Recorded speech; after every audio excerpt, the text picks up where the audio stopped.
우리 오늘 성경 본문의 말씀은 구약 성경 열왕기하 24장 8절로 20절까지의 말씀입니다. 열왕기하 24장 8절로 20절입니다. 제가 가진 성경으로는 구약 성경 605쪽입니다. 우리 한 절씩 교독하겠습니다. 여호야긴이 왕이 될 때 나이가 18세라. 예루살렘에서 석 달간 다스리니라. 그의 어머니 이름은 느후스다요 예루살렘 엘라단의 딸이더라. 여호야긴이 그의 아버지의 모든 행위를 따라서 여호와께서 보시기에 악을 행하였더라. 그때 바벨론의 왕 느부갓네살의 신복들이 예루살렘에 올라와서 그의 성을 애워싸니라. 그의 신복들이 애워쌀 때 바벨론의 왕 느부갓네살도 그 성에 이르니 유다의 왕 여호야긴이 그의 어머니와 신복과 지도자들과 내시들과 함께 바벨론 왕에게 나아가매 왕이 잡으니 때는 바벨론의 왕 8째 해이라.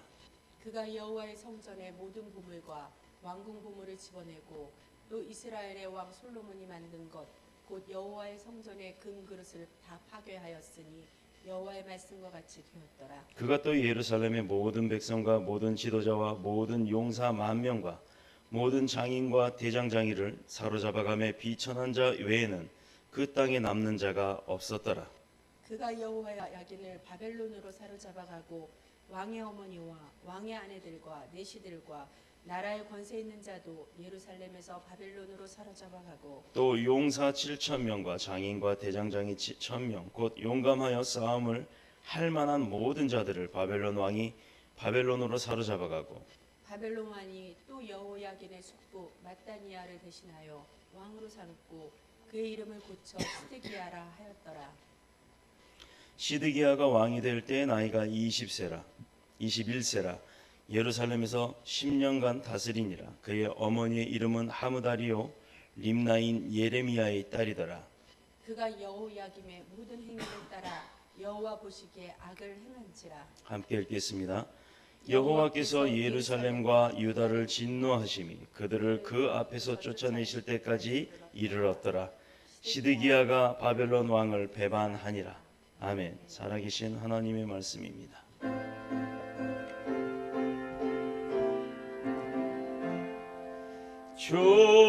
주님 우리의 마음을 여시어 말씀을 깨닫게 하옵소서.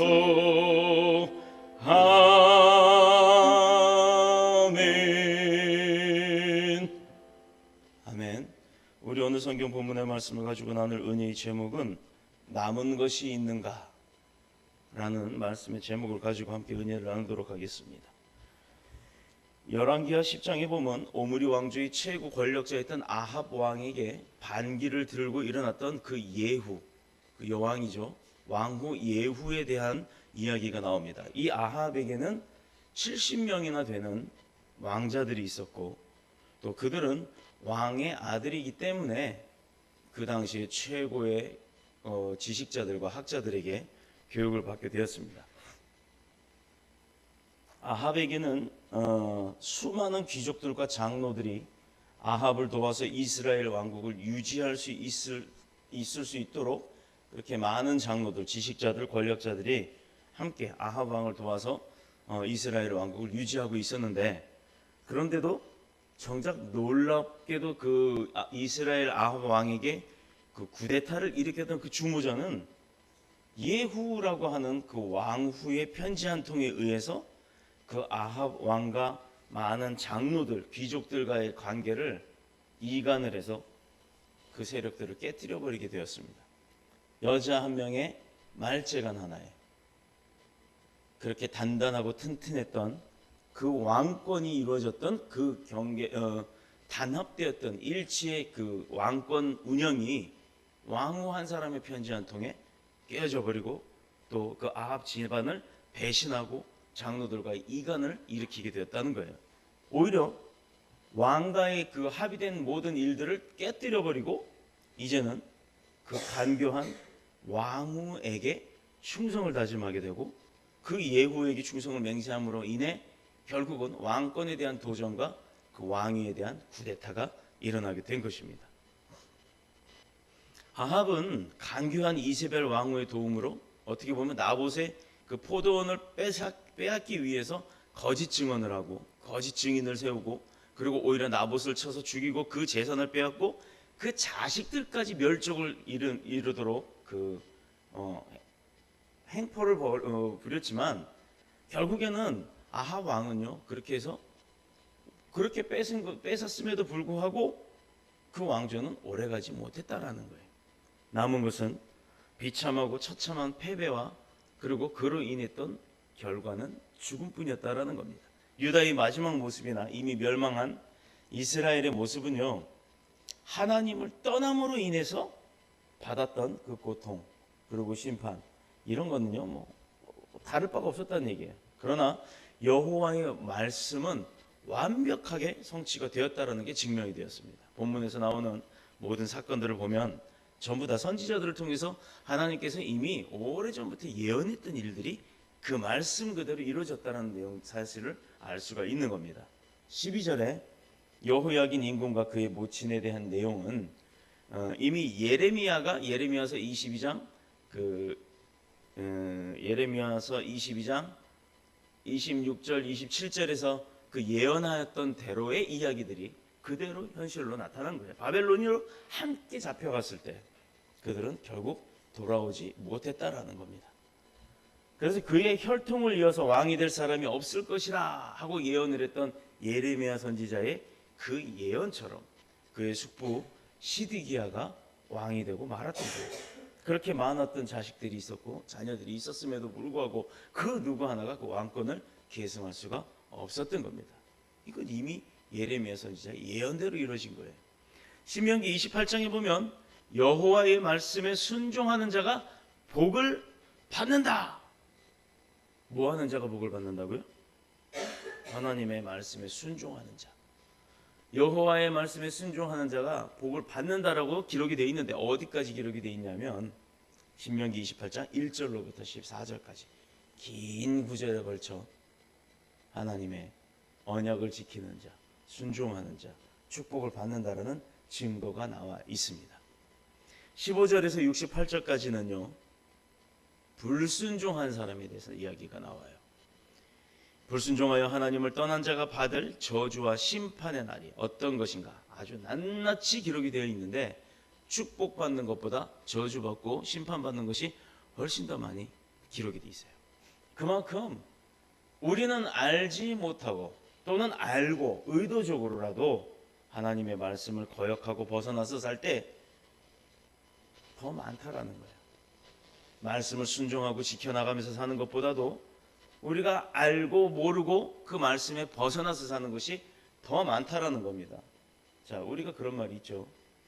약은 입에 달고, 약은 입에 쓰고, 몸에 나쁜 것은 독은 입에 달다라고. 하기 때문에 내 삶이 조금 더 편하고, 조금 더 쉬워지려고 하고, 조금 더 남의 어떤 것을 내가 그냥 노력 없이 대가를 가져가려고 하고, 이러다 보면요. 결국은 하나님의 뜻에 위배된 삶을 살게 될 때가 많다라는 겁니다.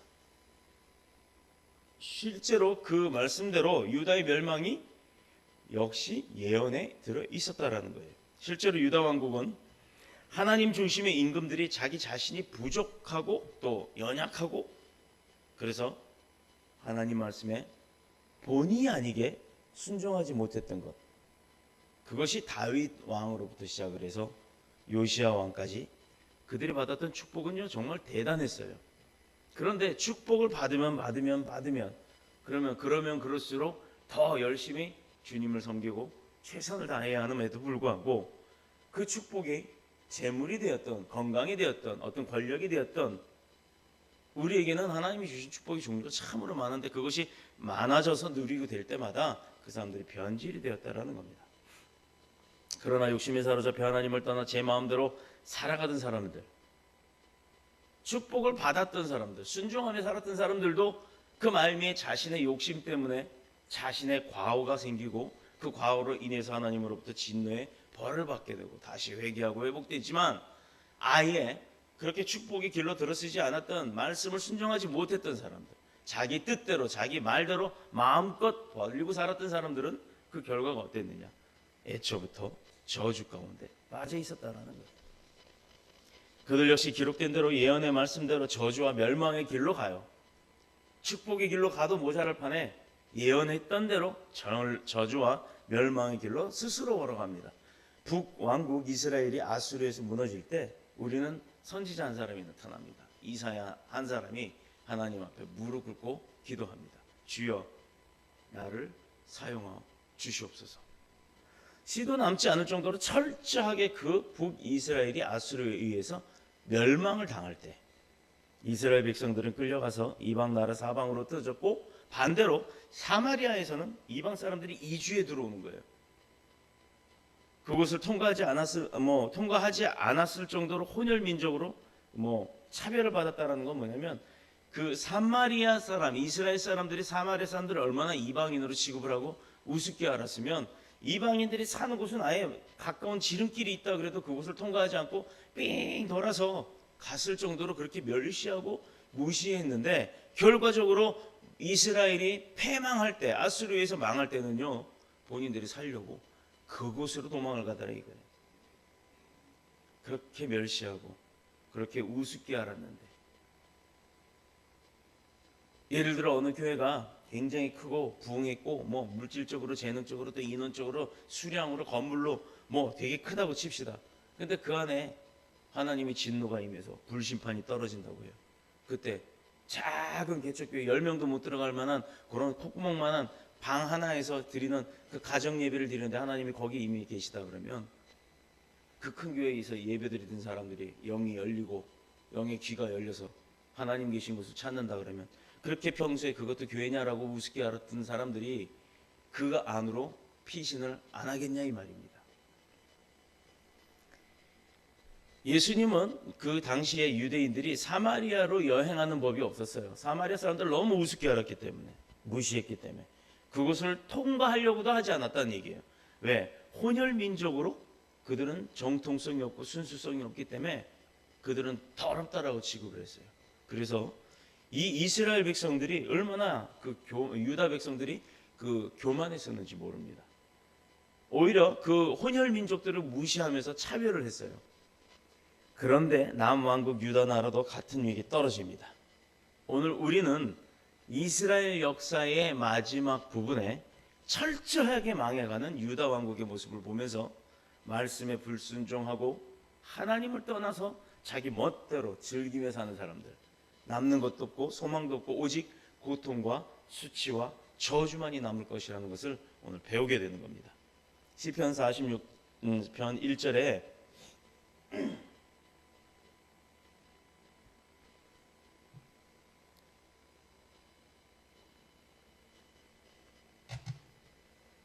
시편 46편 1절에 하나님은 우리 피난처시오니 힘이시니 환난 중에 만날 큰 도움이시라. 시편 기자가 고백을 합니다. 하나님은 우리 피난처시오니, 우리가 갈 곳은 하나님밖에 없다라는 거예요. 전능자, 우리의 창조주, 우리의 모든 주관자, 우리에게는 권력자, 그분에게 피하면 그분이 내린 심판조차도 피할 수가 있다는 얘기예요. 어려우면 어려울수록 하나님을 의지하고 그 고통 속에서도 오히려 한 줄기 빛, 하나님의 그 광명의 빗줄기를 붙들어서 우리가 구원을 받는 그런 역사함이 우리의 것이 아닌 하나님께 것으로 우리가 먼저 취해야 하는 겁니다. 하나님으로부터 오는 것, 그것을 우리가 버리면 당연히 우리는 어둠의 세력에 붙들려 갈 수밖에 없는 거예요. 하나님이 우리를 다윗처럼 축복하시고, 또한 다니엘과 그 세 친구들의 믿음을 보시고 그들을 환난 가운데 빠졌음에도 불구하고 당당하게 건져주셨다는 거예요. 하나님의 영광을 위해 귀하게 쓰임받는 방법, 그것은 하나님의 말씀에 순종하는 방법밖에 없습니다. 본문의 말씀은 여호야김의 아들 여호야긴, 이름이 비슷비슷해서 헷갈리죠. 여호야김의 아들 여호야긴, 이 왕위에 오르자마자 바벨론의 침공이 시작이 됐어요. 그리고 왕이 아들에게 물려주자마자, 아들이 왕권에 오르자마자 이제 급격히 유다 왕국은 무너지기 시작합니다. 그런데 10절에 보니까 그때라고 하는 말로 시작이 되는데, 그때가 언제며 어떤 때입니까?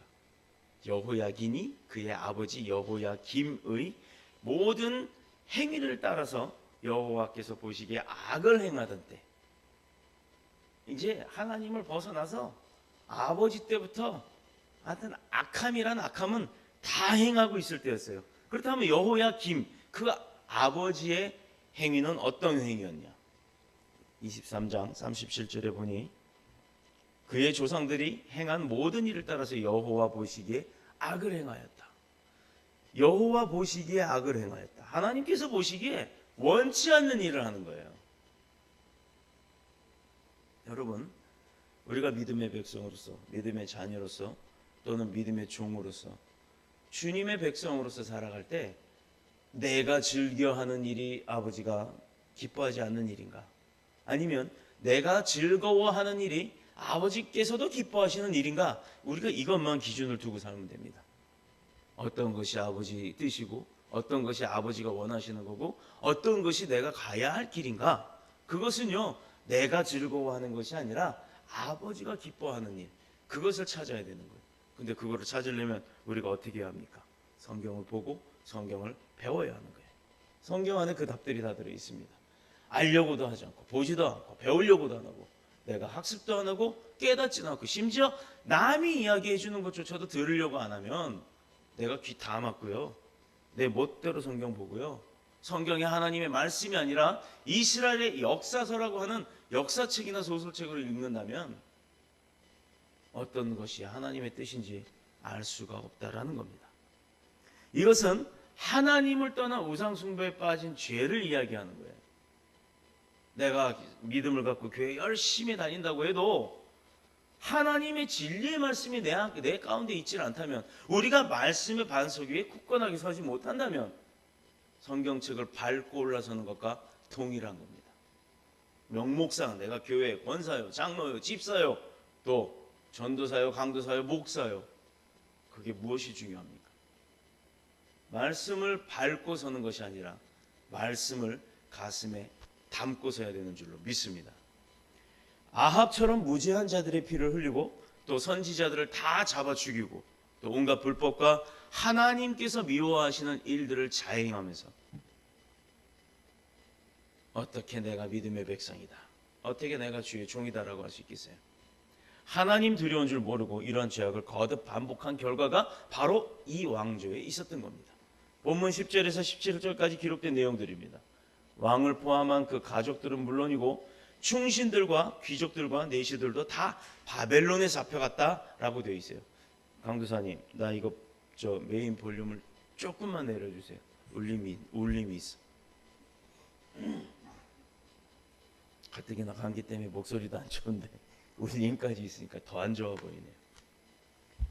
하나, 둘, 됐습니다. 그 충신들과 귀족들까지도 모두 잡혀갔다라고 돼 있어요. 바벨론으로. 포로로 잡혀간 게 아니고, 포로라 그러면요, 우리 사실상 이 전쟁 협약에 의해서 포로를 잡으면 그 포로는 그래도 인권적으로 대해주게 돼 있어요. 그러나 이 사람들이 잡혀갔던 거는 포로로 잡혀간 것이 아니라 아예 노예로 잡혀갔습니다. 노예로, 일꾼으로. 14절에 보니까 지도자들과 용사들과 기술자들과 심지어는 어떤 독일 청동 도구를 만들 수 있는 그런 대장정이까지 다 잡아갔다는 얘기예요. 자, 생각해 보세요. 대장정이가 뭐 하는 사람이에요?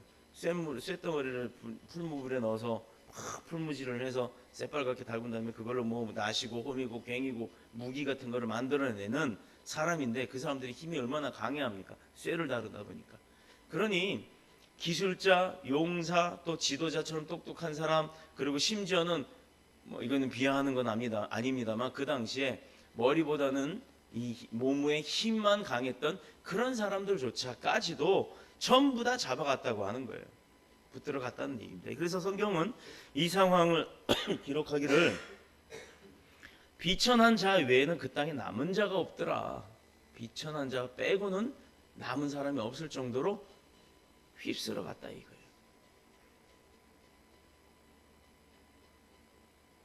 다니엘과 세 친구, 그 친구들도 이미 여호야김이 통치한 지 3년째 되던 해에 바벨론으로 잡혀갑니다. 여기서 말하는 비천한 자라는 게 그럼 누군가 재산도 없고 또 지도력이나 어떤 능력도 없고 학식도 없고 지식도 없고 그리고 또 대장장이들 마냥 힘이라도 써야 되는데 그 힘조차도 없는 정말 사회적으로 봤을 때 아무데도 쓸모없는 사람들, 즉 인생의 밑바닥에 사는 사람들을 말하는 겁니다. 다시 말해서 두 번 다시 바벨론에게 반기를 들고 어떤 지략을 표현한다든가 아니면 뭐 무기를 들고 싸움을 할 수 있는 병사적 군사적 능력이 있다든가 힘이 있다든가 하는 그런 사람들을 모조리 다 그런 예견할 수 있는 사람들은 그럴 수 있다라고 생각되는 사람들은 다 잡아가고 이제는 완전히 쓸모없는 사람들만 남겨놓고 갔다라는 거예요.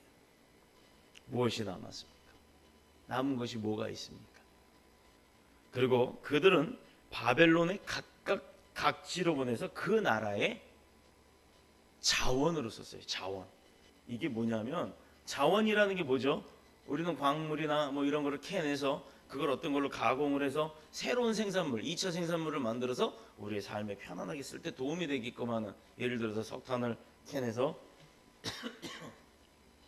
가공을 하고 압축을 해서 뭐 연탄을 만들어서 연료를 쓴다든가 원유를 캐내서 그것을 가공해서 뭐 나프타부터 시작해서 콜타르 우리가 쓰고 싶은 최고급 휘발유까지 다 걸러내고 정제 과정을 거쳐 12가지의 그 원료 유류를 만들어서 우리가 쓰듯이 그렇게 이들은 자원으로 썼다는 거예요. 사람을. 그럼 사람은 어떻게 썼겠어요? 뭐 죽여가지고 뭐 곡식에 거름으로 줬겠어요? 그게 아니라 그 사람들을 가장 기초적인 노동력이 필요한 곳에 투입을 하고 그 노동력을 쟁취를 했다는 얘기입니다. 그뿐만 아니라 13절에 보니까 성전과 왕궁에 있는 모든 보물들을 빼앗았어요. 그리고 남은 것들을 파괴시켜 버렸다는 얘기예요. 요즘 IS가 그러죠. 중동 쪽에 그 많은 기독교 유적지들을 이렇게 뭐 폭탄이나 망치, 심지어 망치질 같은 걸 해서 뭐 그런 유적들을 다 깨트려 버리고 있습니다. 기록을 남기고 싶지 않았던 거예요. 한마디로 말해서 유다 나라도 이스라엘처럼 남는 것이 없을 정도로 완전히 유다도 망해버렸어요. 이 모든 것이 어디서 왔습니까? 욕심 때문이에요. 욕심 때문에 하나님이 약속하신 축복보다도 더 큰 것을 조금 더 쉽게 얻으려고 남이 해놓은 걸 뺏어버리고 남이 노력해놓은 걸 갖다 쟁취해버리고 갈취해버리고 누군가가 열심히 자기가 10몇 년을 공부해서 터득한 기술을 가지고 또 20년 가까이 한 우물만 파서 뭔가를 만들어냈어요. 새로운 제품을. 그랬더니 뭐 그런 나라 있잖아요. 뭐 돈을 줘서 산다든가 매수를 한다든가 아니면 뭐 인터넷으로 해킹을 한다든가 해서 그 기술만을 싹 빼가는 사람들. 우리나라 쌍용자동차가 그랬어요. 국가적으로 부도 위기에 회사가 부도 위기에 몰리니까 그 부도 난 회사를 어느 나라에서 정책적으로 삽니다. 그러고 나서 그 나라에서 인수를 해요. 그러면 이제 그 나라 기술진들이 들어와서 그 회사를 운영을 할 거 아니에요. 쌍용은. 그러다 보니 자동차 기술이고 디자인이고 이런 그동안의 노하우의 모든 핵심적 기술들은 다 재료를 보면 기록되어 있는 자료를 보면 알게 되잖아요. 그래서 그 나라 연구원들이 거기에 색깔을 바꾸고 모양을 바꾸고 이제 자기네 기초 기술만 가지고도 투자를 해서 거저었다시피 합니다. 그러고 나서 뺄 거 다 빼니까 이것은 이 나라에서 쌍용 자동차는 더 의미가 없다. 우리도 매각한다 하고 팔아버려요. 어디다? 인도의 마한들이라고 하는 그룹에다 팝니다.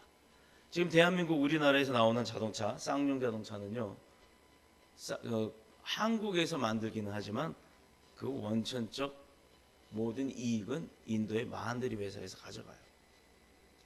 한국에 있는 쌍용이고 한국에서 만들어낸 회사지만 결론적으로는 지금 인도 자동차 회사가 된 겁니다.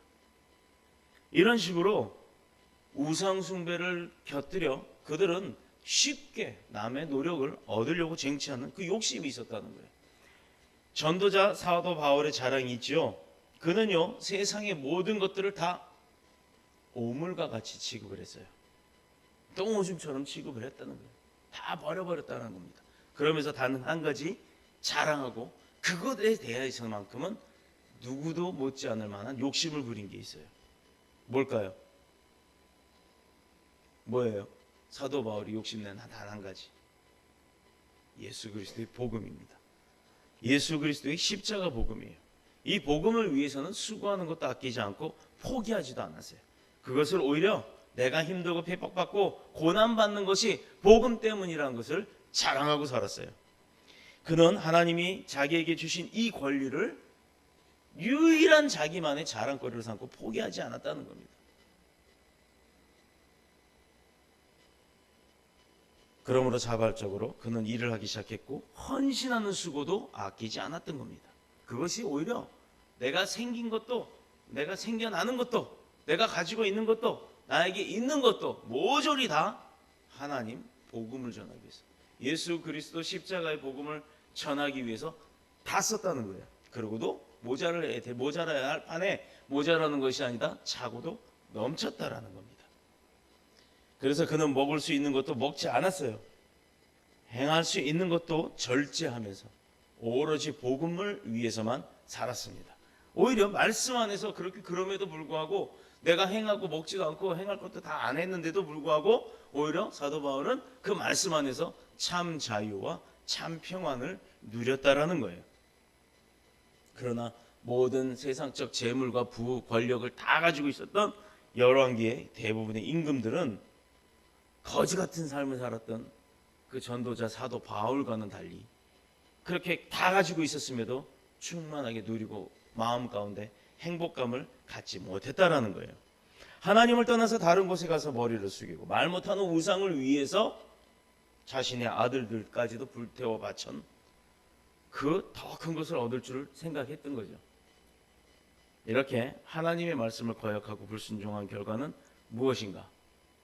남은 것이 하나도 없이 다 뺏겼다는 겁니다. 하나님의 백성이 이방인에게 비참한 멸망을 당하는 거예요.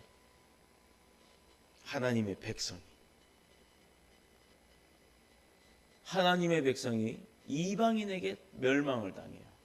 이건 말이 안 되죠. 말이. 하나님께서 지키시고 보호하시고 인도하시고 있는 우리의 삶, 그래서 우리가 지금 이렇게 누리고 있는 것에 감사해야 할 줄로 믿습니다. 그것은 하나님이 나를 지키고 계시기 때문이에요. 우리가 오늘 성경 본문을 통해서 보듯이 그렇게 하나님께서도 축복해주고 하나님께서 약속했던 그 하나님의 백성들이 하나님을 떠나 우상을 숭배함과 동시에 하나님께서 그들의 진노함 가운데 멸망하게 만드셨다는 겁니다. 그러니 생사화복의 모든 주관자가 하나님께 있고 우리의 모든 것은 하나님 거라는 게 당연히 여기서 증명이 되는 거예요. 자기가 아무리 잘났고 세상적으로 돈 많고 그 왕으로서의 권력을 가지고 있으면 뭐합니까? 하나님이 무너해버리니 한순간에 다 없어지더라는 겁니다. 하나님의 백성들이 하나님을 떠나사니 당시 국내국의 정치적 배경이 얼마나 복잡하고 힘들고 어려웠을까요? 임금들이 머리가 어떻게 보면요 돌아버릴 정도까지 복잡한 상황이 된 거예요. 이쪽 얘기를 들으려니 이쪽에서 난리를 칠 거고 또 이쪽 얘기를 들으려니 이쪽에서 난리를 칠 거고 어떻게 보면 지금 우리나라 정치와도 비슷하죠. 그래서 예레미야 선지자는 힘없는 애굽을 의지하지 말고 바벨론에게 그냥 항복하고 살아라. 그러면 너는 바벨론으로부터는 공격당하지 않을 테니까 강한 바벨론이 너희를 지켜줄 거 아니냐라는 유혹을 받게 됩니다. 그런데 사실상 지켜주는 건가요? 바벨론이 다 뺏어가는 거예요. 뺏어가는 거예요. 그냥 목숨만 연명하고 죽지만 않는 겁니다. 이것이 여호와 하나님의 말씀이라고 그들은 오히려 강조를 했어요. 이유가 뭐죠?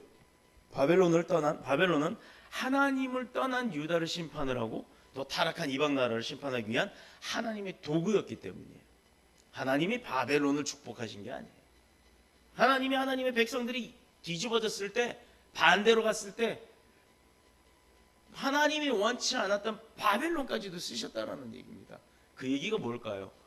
하나님의 백성들을 다시금 하나님 앞으로 되돌려 놓기 위한 도구였다라는 겁니다. 그러나 어리석은 왕들은 애굽과 아수르 그리고 바벨론 사이에서 때로는 탄식도 하고 아첨도 하고 때로는 적당히 타협도 하고 저항도 하고 자신들의 안전을 지킬 수만 있다면 뭐든지 다 하고 말았다는 거예요. 그래서 어떤 때는 친 애굽 정책을 피기도 하죠. 우리나라도 그래요. 뭐 주적이 북한이라고 하고 북한과는 적이니까 이념과 사상이 다르니까 그들과는 합칠 수가 없다라고 하는 보수파가 있는 반면 그들을 우리가 품어야지. 그들도 우리 민족인데 우리가 그들하고 싸워서 뭐하냐라고 하는 진보주의자들도 있습니다. 그런데요, 성경에서의 오늘 이 사건에서 보면 어떤 때는 친애굽 정책을 펼치고 어떤 때는 바벨론에다 붙기도 하고 그랬어요. 왔다 갔다. 그러나 자신들이 생각했던 것과는 상상할 수도 없는 결과가 그들에게 임했다는 겁니다. 북왕국 이스라엘이 그렇게 처참하게 무너진 걸 보고 유다도 자기 그 북이스라엘이 망하는 것을 보고 아수르가 북이스라엘을 친 것처럼 유다 자신들도 자기 자신들에게는 유다에는 이런 일은 최소한 안 일어날 거다. 왜냐하면 더 강한 나라에다가 여기도 붙었다가 저기도 붙었다가 왔다리 갔다리 이렇게 하다 보니까 자기들은 이쪽이든 이쪽이든 자기들을 지켜둘 거라 생각을 했어요. 유다는.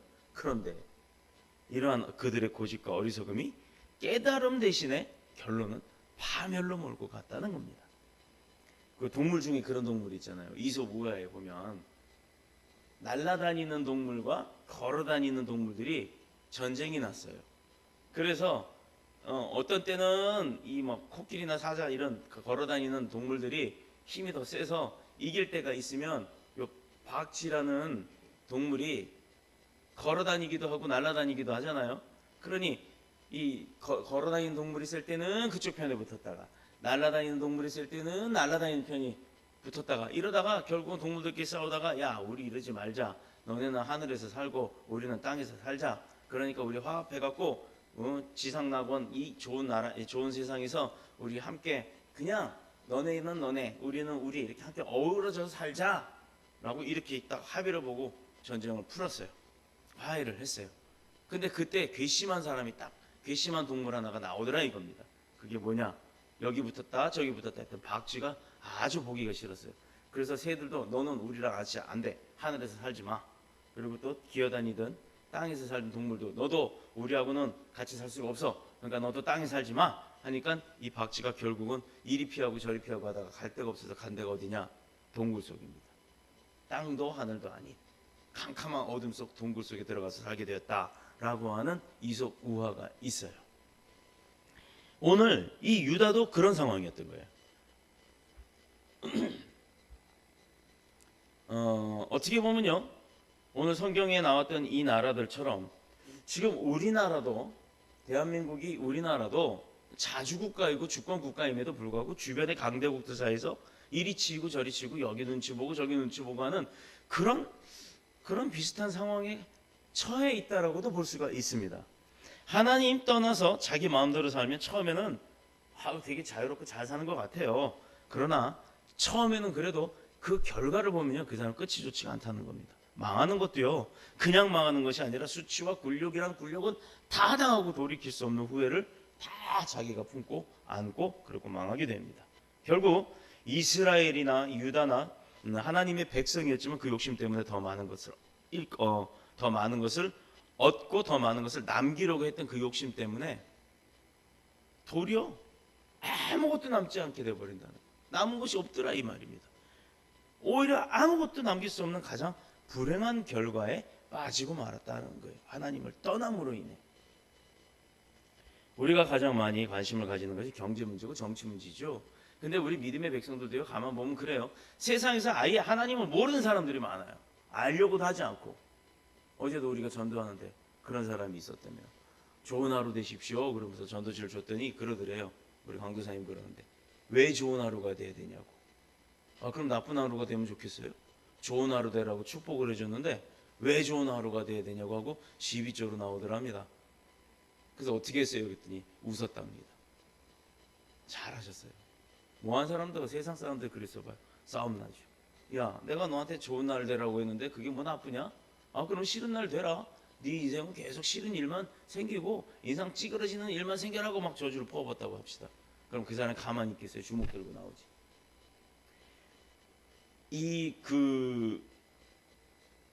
정치적인 관심, 경제적인 관심이 제일 많은 게 사람들의 마음인데 하나님을 알지 못했던 사람들, 복음을 전에도 거부했던 사람들은요, 애시당초 자기가 갖고 있는 건 그냥 그건 네 인생이고 내 삶이다, 내 운명이다라고 얘기를 해요. 나한테 정해져 있는 삶이래요. 어떻게 자기 삶이 정해져 있습니까? 자기가 다 알고 태어났나요? 나는 아무것도 모르고 태어나요. 내가 어떻게 살다가 언제 몇 년, 몇 월, 며칠, 몇 시에 죽을지 아무도 모릅니다. 그거는 오로지 하나님만 아시는 거예요. 그래서 우리 모든 인간의 생사 화복은요, 하나님이 주관하시는 게 뭐냐면, 하나님이 보시기에 이 일이 합당하다 싶어서 그럼 그렇게 만들었으면 그렇게 쓰시는 거예요. 그런데 사람들은 자기 운명은 이미 정해졌으니 나의 갈 길은 정해졌다라고 생각을 해요. 아니랍니다. 아닙니다. 하나님은요, 운명도 바꾸시는 분이에요.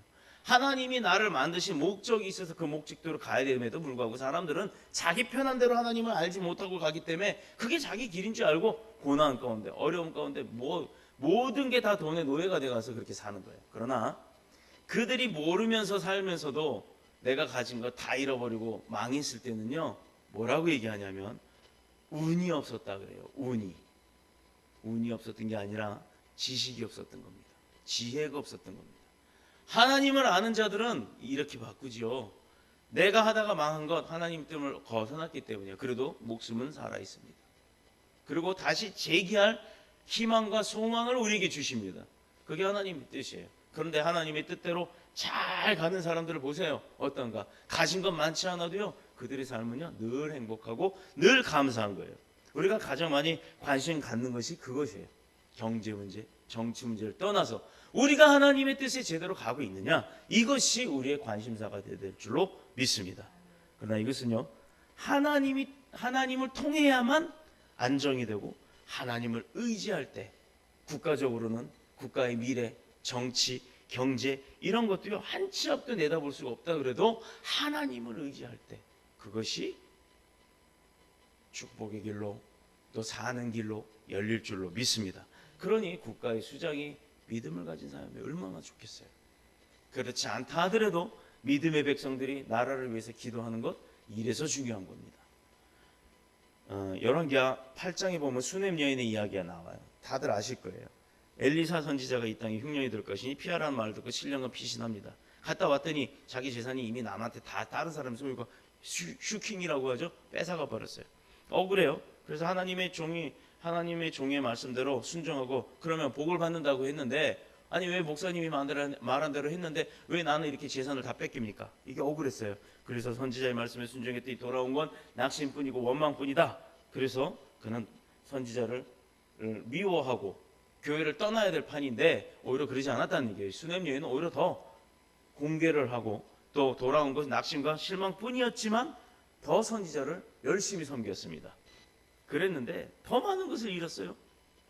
그러나 하나님은 수넴 여인을 잊지 않고 그녀가 했던 행동들을 다 보셨다는 거예요. 어떻게 됐습니까? 엘리사를 통해 역사하시는 하나님의 능력을 게하시가 왕에게 이야기하는 바람에 왕 앞에 가게 됐고, 왕은 그 수넴 여인의 억울함을 다 들어줬어요. 그러고 나서 억울했으니까 왕은 지체 없이 그 수넴 여인의 모든 재산을 돌려받게 해주라. 근데 그것만 끝났나요? 거기에 7년 동안의 이자까지 붙여주라. 이렇게 그 소출까지 다 돌려주게 했어요.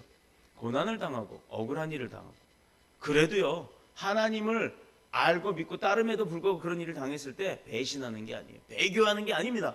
이렇게 수넴 여인의 믿음처럼 오히려 더 하나님의 뜻이 있음을 우리가 깨닫고, 하나님은 화를 복으로 바꾸시는 분이라는 거 우리가 잊지 말아야 할 줄로 믿습니다. 그래서 우리 하나님은 모든 것을 회복하게 하시되 그냥 원상복구가 아니라 더 많이, 더 풍성하게 회복시켜 채워주시는 줄로 믿습니다. 이러한 기적이 무엇을 의미합니까? 나라와 민족, 물론 개인이나 그 사는 길들이 나에게 있는 것이 아니라 우리가 믿고 의지하고 맹신이 아닌 충성으로 따라가는 여호와 하나님께 있다라는 것을 보여주고 있는 것입니다. 비록 우리가 허물이 많고 부족하고 모자라고 지혜도 없고 순간순간 마음이 오락가락하는 그런 갈대와 같은 존재이다 할지라도, 하나님을 섭섭하게 만드는 것이 많아도 우리가 언제나 하나님 곁을 떠나지 아니하고 그 말씀에 순종하고 사는 것을 기뻐할 때 하나님이 그 은혜를 베푸시고 그 가운데 우리의 삶이 축복으로 또 살 수 있는 길이 열리는 줄로 믿습니다. 은혜 가운데 소망이 있고 주님이 주시는 그 은혜 가운데 우리에게 능력이 생기는 줄로 믿습니다. 요한복음 14장 1절에 예수님께서 하신 말씀이 있어요. 너희는 마음에 근심하지 말라. 하나님을 믿으니 또 나를 믿으라. 왜 이 말씀을 하셨겠습니까? 인생이 사는 것이 쉽지 않고 고통스럽다는 얘기예요. 목사라고 해서 어려움이 없는 줄 아세요? 우리 오늘 강도사님이 대표기도 해주실 때 제 마음을 너무 잘 알고 있더라고요. 선교사라고 해서 목사라고 해서 어려움이 없는 게 아닙니다. 엘리야처럼 기적만 일어나는 것이 아니에요. 목사들도요, 힘들고 고통스럽고 심지어는 목사님들 중에 자살을 꿈꾸는 사람도 있다고 합니다. 수십 년을 수고해도 눈에 보이는 것도 손에 잡히는 것도 남는 것도 아무것도 없고 인간이기 때문에 목사들도 낙심을 할 때가 있어요. 목회라는 것이 그렇게 어렵고 힘들어도 이 일을 떠나지 않고 계속 그 일을 하는 이유가 뭐라고 생각합니까? 월급 받으려고요. 세상 나가서 목회하는 것만큼 세상 일을 하면요 더 많은 돈을 법니다. 세상 나가면 마땅히 할 일이 없어서 목회하는 겁니까? 이도 저도 안 돼서 세상에서 할 거 없어서 목사한다고 하는 사람들, 그렇다면 이 사람은 주의 종이 아니라 지금까지 그가 했던 모든 것들은 그저 월급만을 바랬던 사꾼 목자일 뿐입니다. 왜 이렇게 고생하면서 평생 이 길을 가야 합니까? 왜 그 자식까지 그 고생길로 빠지게 만듭니까? 하나님과의 거룩한 약속이 있기 때문이에요. 목사가 될 때까지 하나님께 서원을 했어요. 그의 삶을 하나님께서 계속 만지고 또 설계하고 건축해 나가신 겁니다. 하나님이 목회자들의 삶 속에 주신 목숨 걸고 해야 할 사명이 있기 때문이에요. 그래서 그 사명과 삶을 분리시킬 수가 없기 때문에 목회자들은 그 길을 힘들어도 가는 겁니다. 그리고 잘 되었든지 못 되었든지 내 뜻대로 되었든지 그러지 못하든지 모든 장래와 그 결과를 하나님께 이미 다 맡겼기 때문에 이제 사는 것도 하나님의 뜻이요, 내가 죽는 것도 하나님의 뜻이요, 내가 부흥하는 것도 하나님의 뜻이요, 내가 부흥치 못하는 것도 하나님의 뜻이라고 합니다. 그런데 교회가 부흥이 되고 부흥이 되지 않고는 무엇으로 판가름을 낼 수 있나요? 세상의 가치는 큰 건물, 많은 성도 아닙니다. 교회의 부흥은요 이미 설립이 됨가부터 시작이 된 거예요. 교회가 없던 자리에 교회가 생겨남으로부터 이미 교회는 부흥이 된 겁니다. 그리고 그 안에 성령의 역사하심과 하나님의 말씀이 언제고 끊어지지 않고 충만하게 이루어질 때, 찬양, 기도, 말씀의 삼박자가 고루 펴져나갈 때, 이것이 바로 진정한 하나님 왕국의 설립을 위한 부흥인 것입니다. 옛날 양반들이 먹고 살기가 너무 힘들면요 신분을 속이고 시장에 가서 돈을 벌었어요. 양반들은 비가 와도 뛰지 않는다 그래요. 그런데 장사에서 얻은 이문으로 먹는 것과 입는 것은 해결을 해요. 그러나 그 장사에서 번 돈으로는요 자식 공부하는 데는 주질 않습니다. 야, 이렇게 매정한 부모가 어디 있어요? 기껏 벌어서 먹고 입는 데는 잘 써도 자식 공부하는 데는 투자를 안 했다? 이 의미가 아닙니다. 그들이 생각했던 돈이라고 하는 거에 두 가지가 있어요. 서당에서 사람을 가르쳐 번 돈이나 아니면 진짜 땀을 흘려서 수고해서 번 생산을 소출을 해내서 그거를 판 것, 이것은요 잠길침, 돈전 해서 침전이라 했고, 또 수월하게 아주 그냥 뭐 이렇게 뭐 중개해주고 중개비를 받다든가 뭐 이런 식으로 그 땀을 그렇게 많이 흘리지 않고 쉽게 번 돈, 장사에서 번 돈들은 뜰부 또는 가벼울 부, 그리고 돈전에서 부전이라고 했어요. 침전과 부전, 돈의 사용처를 이렇게 구분을 했어요. 그래서 자식 공부나 과거 시험에 갈 때 들어가는 비용, 이런 노잣돈 같은 것들은 직접 농사 지어서 땀을 흘려서 만드는 그 생긴 것이나 부인이 밤새워서 뭐 삭바느질을 했던가 해서 만든 옷을 가지고 노잣돈을 팔아갖고 노잣돈을 만든 그런 애를 써서 만들어냈던 거는 복전이라 해서 그 침전으로 사용만 했다는 얘기예요. 자식에게 공부할 수 있는 거는 정말 부모로서 최선을 다해서 걷어온 돈을 가지고만 지급을 했어요. 우리가 하나님을 섬기는 것은 복을 받기 위해서 단순히 천국 가기 위해서만 예수를 믿는 것이 아닙니다. 하나님이 우리를 만드시고 우리 친아버지가 되어주셨기 때문에, 그리고 욕심 때문에 죄 가운데 빠진 우리를 구원하시려고 예수 그리스도의 십자가 희생을 주셨기 때문에 그 사랑이 감복하고 세상에서는 경험할 수 없는 귀한 은혜를, 세상 사람들은 알지 못하는 그 은혜를 우리는 알고 있기 때문이에요. 그렇기 때문에 믿는 겁니다. 하나님을 섬기는 것이 비록 내가 가난해도 그것이 거룩한 삶이기 때문에 부자의 삶보다 귀한 거예요. 하나님께 예배하고 하나님 중심으로 사는 것이 보배롭고 아름답기 때문에 세상의 어떤 것과도 주고 바꿀 수가 없다라는 그 생각이 있다는 겁니다. 어떤 것도 내가 하나님의 은혜와는 바꿀 수가 없다라는 거예요. 사도 바울처럼 세상의 모든 것을 배설물처럼 여기고 오직 하나님이 기뻐하시는 일에 열심을 내고 이것을 감사하며 또 여기는 것은 이 세상의 부귀보다도 우리에게는 하늘의 소망이, 하늘의 축복이 더 크기 때문인 줄로 믿습니다. 바로 이런 성도의 삶이야말로 영원하고 다함이 없는 축복을 남기는 것인 줄로 믿습니다. 바로 이런 믿음이 인생에서 가장 많이 남는, 우리에게 남은 것이 있어요? 뭐가 있어요? 바로 이런 인생입니다. 바로 이런 믿음이야말로 인생에서 가장 많이 남는 축복이 되는 겁니다. 그리고 미래에는 영광이 되는 줄로 믿습니다. 이렇듯 우리는 축복의 삶을 남기는 거룩한 주의 백성으로 살기를 사시는 저와 여러분이 되시기를 그리스도이신 예수님의 이름으로 축복합니다. 축원합니다.